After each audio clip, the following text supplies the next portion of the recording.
В Махачкале вышла первая в истории ногайского книгопечатания иллюстрированная детская энциклопедия «Мир растений» на ногайском и русском языках. Подробнее в сюжете моих коллег.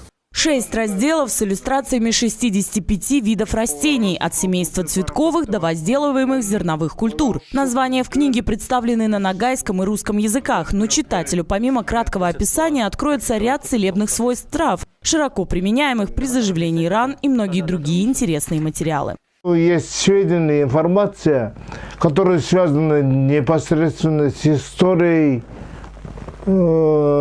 различных народов, с историей России, географическими открытиями. Это чтобы связать преподавание родного языка или литературы с другими предметами, которые изучаются в школе. Мурат Авезов работал над книгой в течение 10 лет. Решение проблемы сохранения родных языков малых народов, по словам автора, опирается на 4 столпа. Первый – семья, далее школа, затем общение и, наконец, книги для детей школьного возраста. Вот здесь у нас, у дагестанских народов и у нагайцев есть такая поговорка. Сколько языков ты знаешь, сколько раз ты человек. Вот.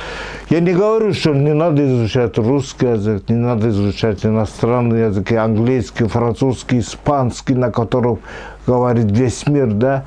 Я не говорю, мне говорят, вот ты, говорит, националист, я не националист, я родитель за сохранение всего, значит, такого разнообразия культуры всего мира. Авезов начинал свою деятельность как журналист и поэт национальных изданий. Сегодня он горячо переживает за будущее языков народов Дагестана. Я думаю, что такие книги должны издаваться и на других языках, на языках других народов Дагестана, потому что это будет в какой-то мере способствовать сохранению родных языков. В планах автора опубликовать и другие энциклопедии о деревьях, кустарниках, о домашних и диких животных. По его мнению, подобные издания помогут нагайцам остановить процесс замены понятий и определений с родного языка на русский. Ларианна Шамхалаева, Эмир Утевалиев, телеканал ННТ Махачкала.